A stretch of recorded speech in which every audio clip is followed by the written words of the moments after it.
Paul Bernardo is a cunt. And depending on who you ask, he's a good-looking cunt. Him and his accomplice, slash wife, slash brainwashed disciple, Karla Homolka, gained themselves the nickname the Ken and Barbie Killers because they were attractive, educated, and well off. I don't find him particularly handsome. His hair is pretty fucking dumb looking if you ask me. But I have no room to talk about anybody else's dumb hair. Anyways, from most accounts, he was a good looking fella. It was the early 90s after all, which was a decade well known for its questionable fashion sense and weird music. So, what makes this curly haired asshole a real cunt? Let's dig further into the story of Paul Kenneth Bernardo and check out what made him the cunt he is today. But first, welcome to Evil Done Badly, the worst true crime podcast on the internet, and I'm your host, Dick. It's an almost weekly show in which we bumble our way through some really sketchy, real-life characters in a way that sort of resembles actual English words. We're lousy, and it shows. Welcome along for the ride. Good to have you. Now, cue the theme song.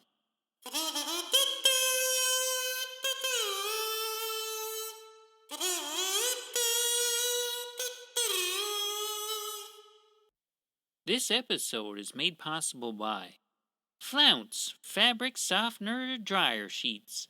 Makes the best tasting dryer lint of any major brand. It's fragrant and chewy and is 15% more likely to catch your house on fire.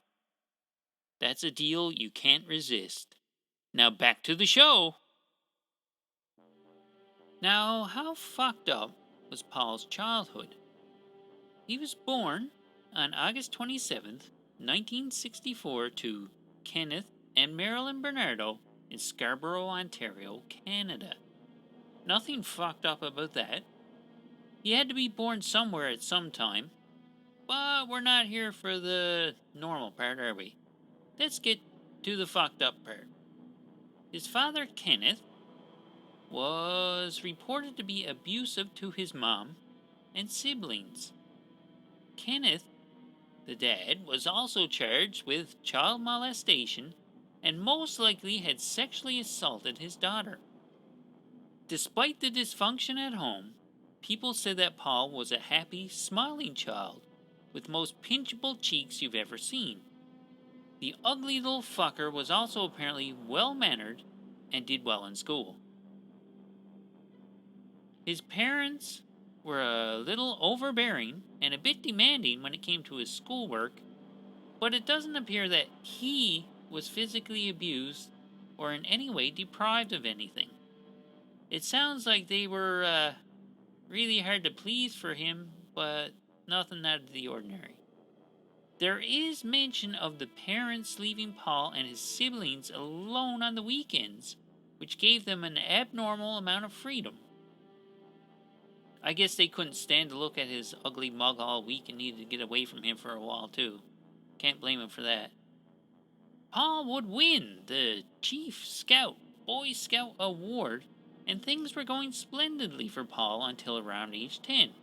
While in the Boy Scouts, he discovered that starting fires is a nice hobby to have, which, as we all know, is usually not a good sign. Somewhere beneath his charming exterior, he started to develop twisted sexual fantasies and enjoyed publicly degrading and hurting the women he was involved with. Most of the women he was with didn't take too nicely to being beaten and or threatened by him, and there is one notable exception to this, which we will get to later. At the age of 16, he was informed that the man he thought was his father was indeed not his father. Paul was the result of an affair his mom was having at the time. This did not help Paul's opinion of women, and he took to calling his mom slut and whore whenever he could. She responded by calling him a fuck ugly little bastard cunt with stupid hair. I might be embellishing that a little bit, but I'm sure she got in a few zingers here and there. In 1983, Paul would confide in one of his friends that his life's main goal is to have a virgin farm, where all the virgins wanted him to be the one to deflower them. That's fucked up, yeah. This guy really needs to look in a mirror every once in a while. What a fucktard. Anyway, in 1985, Paul's dad would be uncovered as the neighborhood peeping Tom. Paul's dad's a loser too. It's not hard to see here that genetics would play a substantial role in how Paul himself would turn out. This did not help little Paul's attitude at all. And I think Paul's dad, Kenneth, may have been fuck ugly too. It was around this time restraining orders were taken out against Paul for making obscene phone calls to an ex-girlfriend and another female acquaintance. His behavior only became more controlling and depraved from here on in. Speaking of depravity, after school, Paul would go to college and university and start working at Amway.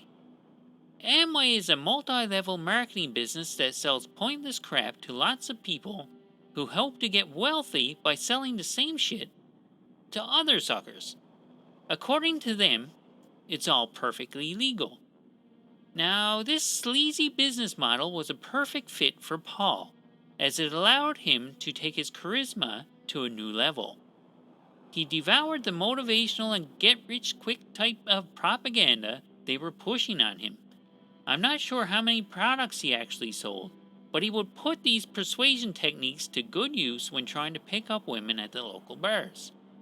According to Paul, he was fairly successful at picking up women, but history would show he was not that good at holding on to them, mainly on account of his menacing, sadistic desires. Another interesting point about Amway is that they sell beauty products, which Paul could have made good use of, 'cause he's fucking ugly. In 1987, Paul would begin a string of violent sexual assaults that would lead to him being dubbed the Scarborough Rapist. On May 4th, 1987, Paul would rape a 21-year-old woman in front of her house after following her home from the bus stop.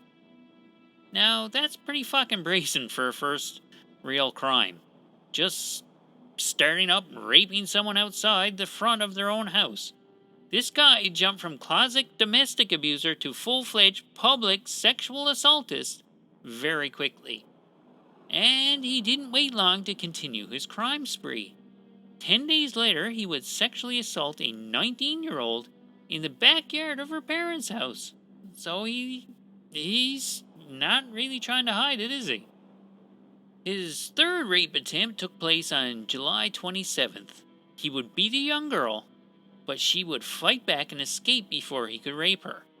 Now, this took place at a bus stop. This guy is fucking ballsy. He's just out raping people out in the open. You'd think this kind of reckless abandon would lead to him being apprehended quickly, but sadly, he would continue committing worse and worse atrocities for the next 5 years. In October 1987, Paul would meet his future wife, Karla Homolka, at a bar, and the two began dating.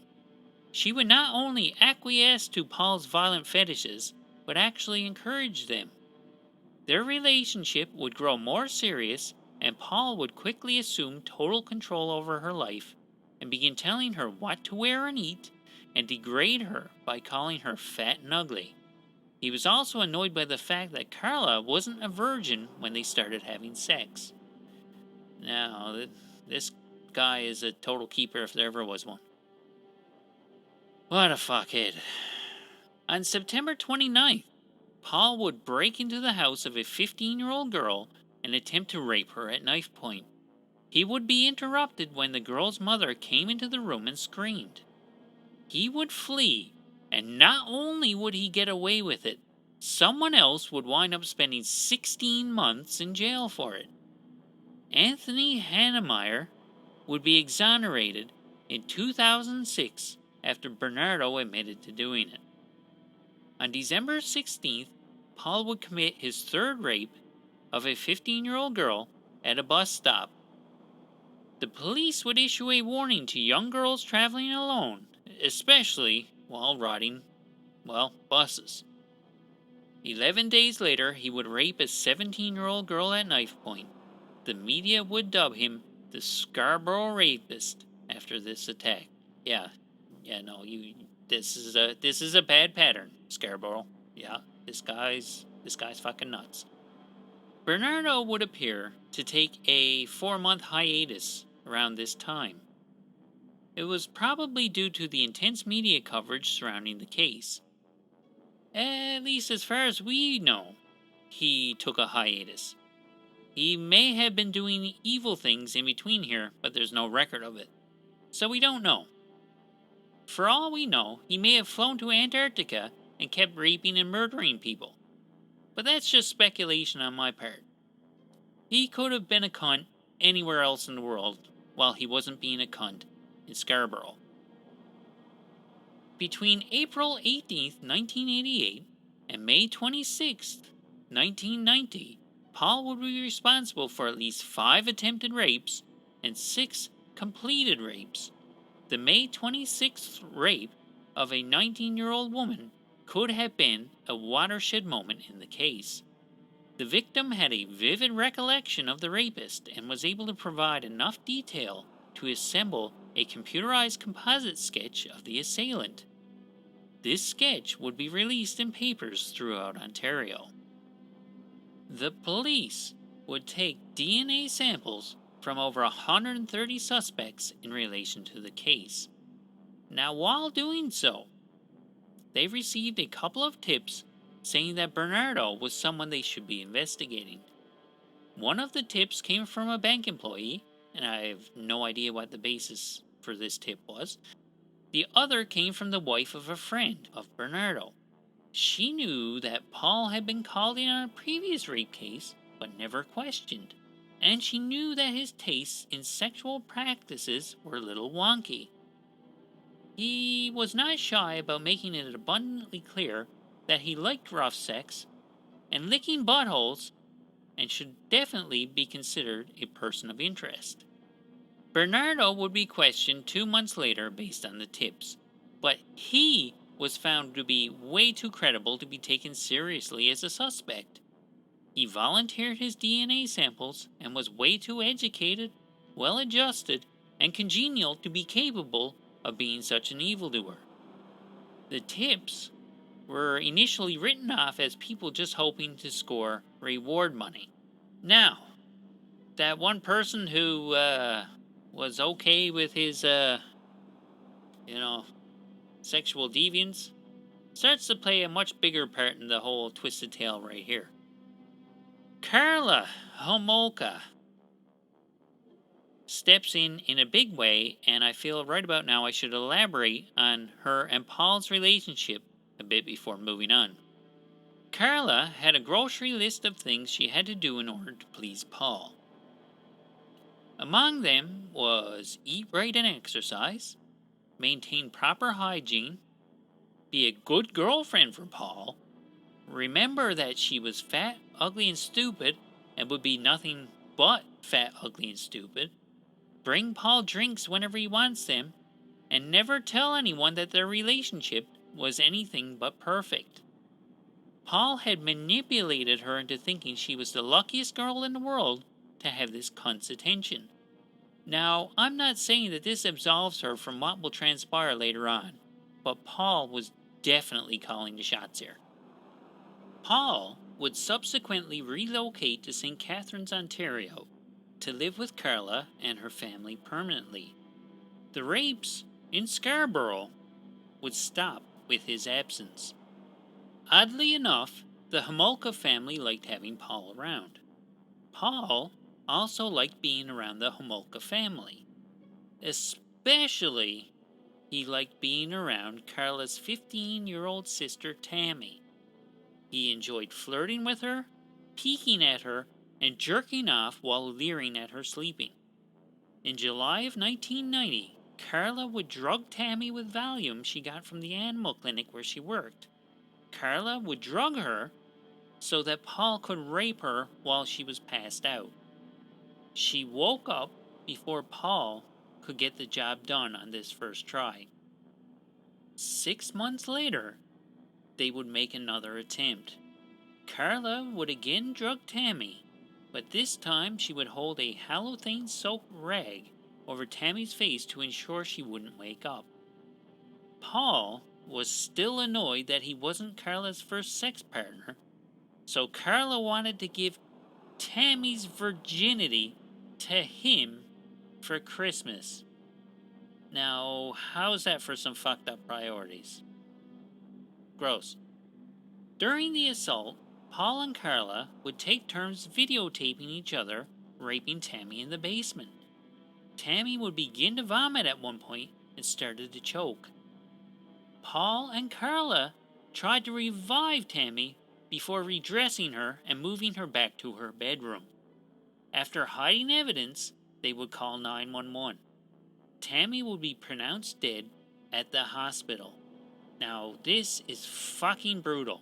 The fact that it was orchestrated by her own sister to please this fucking fucktard of a pervert makes it even more terrible. Now, during the whole thing, despite acting like crazy guilty people after Tammy died, by vacuuming and doing laundry in the middle of the night in an effort to cover their tracks, the death was ruled accidental. Tammy also had peculiar chemical burns on her face, but foul play was never suspected. Somewhere along the way, Paul made it a point of telling Karla that he was not the Scarborough rapist, although I don't think she would have cared.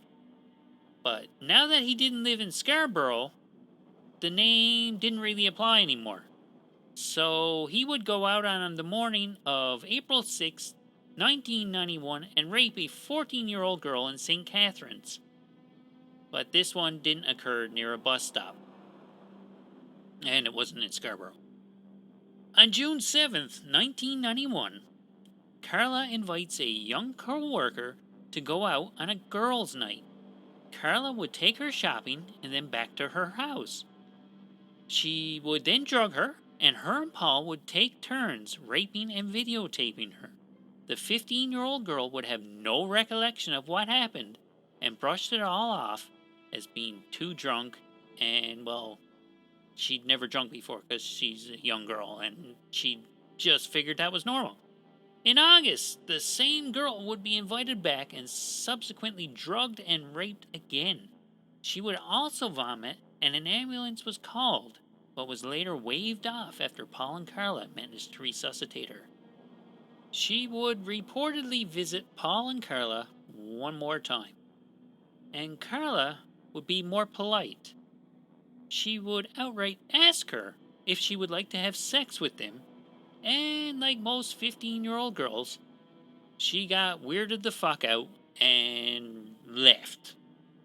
On June 15th, 1991, Paul would find a 14-year-old Leslie Mahaffey locked out of her house after she had missed her curfew. Paul would then blindfold her and force her into his car. Karla and Paul would then torture and sexually assault her while videotaping the events. At one point, she would inform Paul that her blindfold was slipping, and then Paul decided she would have to be killed to keep her quiet. According to Paul, Karla drugged her to death the next day. According to Karla, Paul strangled her to death the next day. They're both lying cunts. They put Leslie's body in the basement and went and had dinner upstairs with Karla's parents. After the Homolkas left, they had to decide how to rid themselves of the body. Paul would dismember the corpse with a circular saw and encase the body parts in lumps of concrete. They would make numerous trips to dump all of the blocks in Lake Gibson. One of the blocks was too big to be dumped, so they just left it on the shore. where it would be found later by fisher people. On April 16th, 1992, Paul and Karla would pose as motorists looking for directions. When Kristen French came over to help Karla with her map, Paul forced her into the car by knife point, and Kristen would lose a shoe in the process. When Kristen didn't return home on time, her parents knew something was seriously wrong, and finding the missing shoe only reinforced that. Kristen would be forced to drink copious amounts of alcohol, made to pretend she liked Paul, tortured and sexually assaulted for the next 3 days. Karla would again accuse Paul of being the murderer and strangling her for 7 minutes. Paul would state that Karla beat her with a rubber mallet about the head and that Kristen would choke herself to death because she was tied by the neck to a wooden chest. After all of this, whatever the fuck went down, it's all awful. These two are fucking terrible people. For some reason, they seemed way sloppier on this murder than the other ones. They left the shoe in the parking lot, and there were multiple witnesses to the abduction. They also just left Kristen's nude body in a ditch on the side of the road with no effort to hide it. This is also the only time where murder seemed to be the ultimate motive. They never attempted to conceal their identities from the victim at all, so they probably had no intention of letting her live from the start. Either way, it's another goddamn tragedy because of some ugly bastard's twisted perversions. What a cunt. Collectively, these deaths would be declared the schoolgirl murders. Paul would also be suspected in other various rapes and a couple of other murders, and he could very well have been responsible for them. We may never know. He's probably way more prolific than we think. Paul and Karla would be interviewed various times over the years. They were even reported to the police on a number of occasions. They were never seriously considered suspects until a task force was formed to investigate the murders, and a friend of theirs said that Paul was worth looking into. 26 months after Bernardo had submitted his DNA for testing, he was finally being checked against the DNA recovered during the Scarborough rapist investigation. On December 27, 1992, Paul had beaten Karla about the head with a flashlight, leaving a severe amount of bruising to her face. Karla returned to work and used the excuse that she had been in a car accident to explain her appearance. Her co-workers didn't buy it and informed her parents. Her parents physically removed her from her house and brought her to the hospital. There, she would file charges against Paul, and she would move in with relatives in Brampton. Bernardo would be placed under 24-hour surveillance when his DNA matched that of the Scarborough rapist. Karla would confess to her relatives that Paul was indeed the rapist and that she had helped him with the murders. She started to divulge everything as she was looking to build a plea deal case for when it all blew up. She also framed the thing as Paul being a manipulative abuser, and much less about her being a willing accomplice.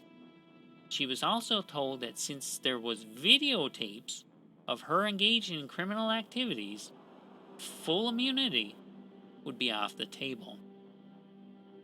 Bernardo would be arrested on February 17, 1993. The search of the house was limited due to warrant technicalities and took 71 days. Bernardo would divulge to his lawyer that the really incriminating videotapes were hidden in a light fixture in the upstairs bathroom. His lawyer would retrieve these tapes and initially hide them from evidence. I guess he couldn't handle the moral dilemma he was facing, and he eventually quit. He would then hand over the tapes to his replacement, and the replacement lawyer would give them to the authorities. despite Paul's opinion that the tapes should be found and burned and never brought up again. On May 5th, 1993, Karla Homolka was offered a plea deal for her cooperation. She was offered a 12-year prison sentence with 1 week to accept. She accepted the deal because the alternative was being charged with 2 counts of first-degree murder, 1 count of second-degree murder, and God knows what the fuck else. The timing of the plea deal is very interesting. The plea deal was made during a time in which Bernardo's lawyer had been hiding the really nasty, really yucky videotapes. So that evidence wasn't available when the deal was offered. It has been posited that Karla wouldn't have been offered such a sweet deal if the prosecutors knew exactly how involved in the atrocities that she was. So Karla's deal would be a very controversial topic in Canada. It's theorized that she withheld information, the videotape location for one, and used her testimony against Paul to minimize her involvement in the murders and assaults. Karla would claim that Bernardo boasted that he had raped over 30 women. At the time, he was officially suspected of doing about half of those. In a heartbreaking turn, in February of 1994, Karla would file for divorce from Paul, because he's an even bigger cunt than she is.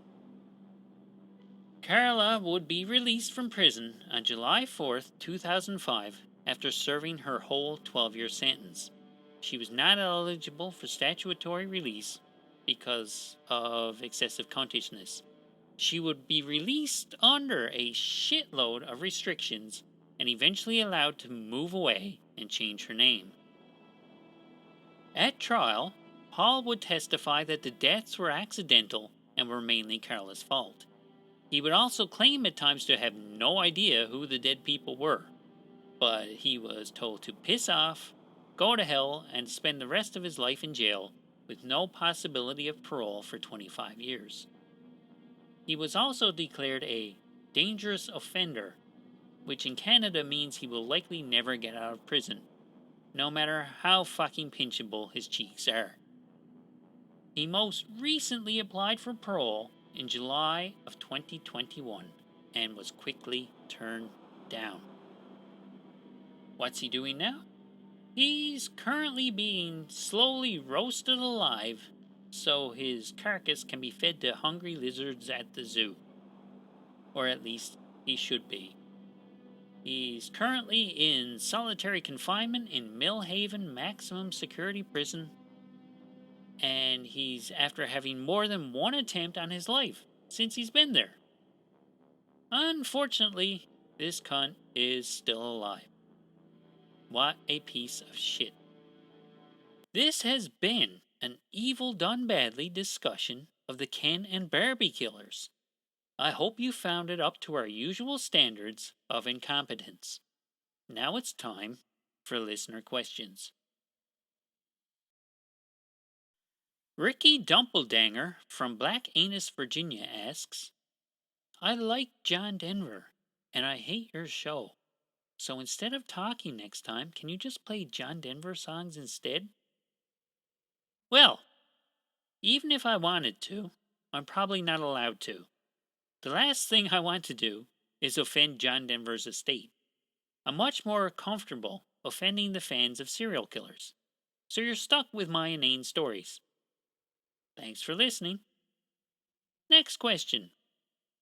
Nikki Guacamole from Shitpal, Montana asks, how does it feel to be the least popular podcast on the internet?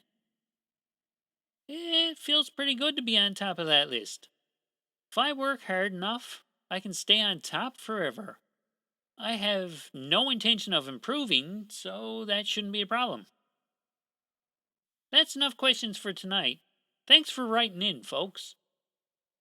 If you would like to reach out to me, and I can imagine why you would, and maybe suggest topics for future episodes, I can be reached by email at evildonebadly@gmail.com or on Instagram at evildonebadly.